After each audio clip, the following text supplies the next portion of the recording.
திமுக அழித்து ஒழிக்கப்பட வேண்டிய கட்சின்ற முடிவுக்கு நான் வந்துட்டேன்.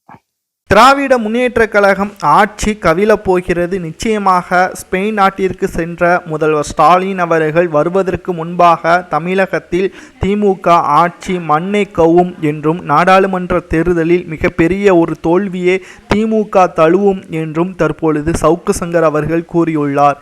இந்தியா கூட்டணி எப்படி பிளவுபட்டு பிரிந்ததோ அதேபோல் தமிழகத்தில் திமுகவின் கூட்டணி கட்சிகளும் பிரியும். அதற்கு முன்பாக நாடாளுமன்ற தேர்தலிலேயே இவர்கள் மண்ணை கவ்வார்கள் என்றும் அதற்கு பிறகு 4வது ஆண்டில் திமுக ஆட்சி கலைக்கப்படும் என்றும் அதிகாரப்பூர்வமாக கூறியிருக்கிறார்.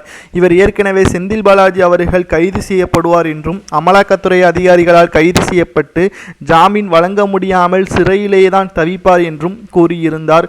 சொன்னபடியே அப்படியேதான் செந்தில் பாலாஜி அவர்கள் கடந்த ஜூன் 14ஆம் தேதி கைது செய்யப்பட்டு தற்பொழுது வரை வெளியே வர முடியாத அளவிற்கு கிட்டத்தட்ட 275 நாட்களாக புழல் சிறையில் தான் இருக்கிறார்.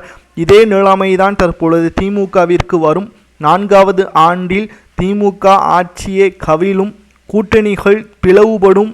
இனி ஒருபோதும் திமுக தமிழகத்தில் ஆட்சியை கைப்பற்றாது, மக்கள் சரியான தீர்ப்பை வழங்குவார்கள் என்றும் கோயம்பேடு பஸ் ஸ்டாண்டு கீழாம்பாக்கத்தில் மாற்றப்பட்டது திமுகவிற்கு சுயநலமாகவும் அவர்கள் லாபம் பெற வேண்டும் என்பதற்காகவும் தாரை வார்த்து விட்டார்கள் என்று தற்பொழுது தமிழக மக்கள் ஒவ்வொருவரும் ஏற்கனவே இதற்கு முன்பாக நடந்த தேர்தலை விட தற்பொழுது இளைய தலைமுறையினர் புதிதாக ஓட்டுக்களை செலுத்தப் போகிறார்கள். முதலாவதாக புதிய தலைமுறையினர் ஓட்டுக்கள் திமுகவிற்கு எதிராகத்தான் போடப் போகிறார்கள் என்பதை ஆணித்தரமாக சவுக்கு சங்கர் அவர்கள் கூறியுள்ளார்.